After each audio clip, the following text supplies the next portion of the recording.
Jim Rogers is an investor who made millions on the American market before he moved to Singapore. Here's his diagnosis of our economical perils. Had capitalism been allowed to work, we wouldn't be in this situation now. If back in 1994 or 1998 people had been allowed to collapse, we wouldn't have had the prosperity we had in the early part of this decade.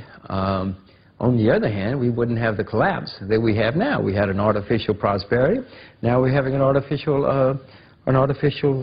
decline, if you will. That's government interference. That's not capitalism that caused that. There are 300 million Americans who are now having to pay for the million financial people in the financial district and say the other 10 million who did foolish things. I mean, that's absurd. It's not the way the system's supposed to, the way the system's supposed to work. Incompetent people fail. Competent people come along, take over their assets, reorganize, and the system starts over. It's called creative destruction. It's a capitalist kind of thing. But what's happening now is the government is coming along and taking the money away from the competent people, giving it to the incompetent people, and saying, now you compete with the competent people with their money. I mean, so the whole system is weakened.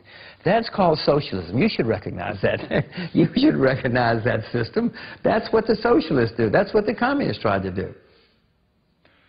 I really found this obscene and ridiculous. Not because I count myself as a communist, but because, my God, one thing is clear. Those who got us into this crisis, at least here, it's not social democrats, it's not the state, it's precisely the capitalist system running out of control, not being too much controlled by the state, and so on and so on.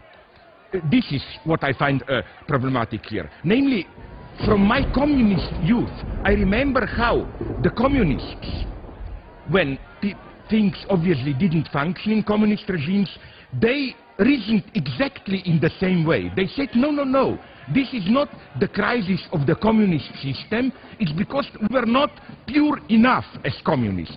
We had too much, we allowed too many capitalist elements, and so on and so on. Here is the same, this is the fundamentalist answer. You never admit that the system is wrong, you try to put the blame on how we were not faithful enough to the fundamentals of the system. So again, at least one thing we should admit, the crisis that we have now, Greenspan admitted it, my God, is the crisis of liberal capitalism, not the crisis of state intervention or whatever.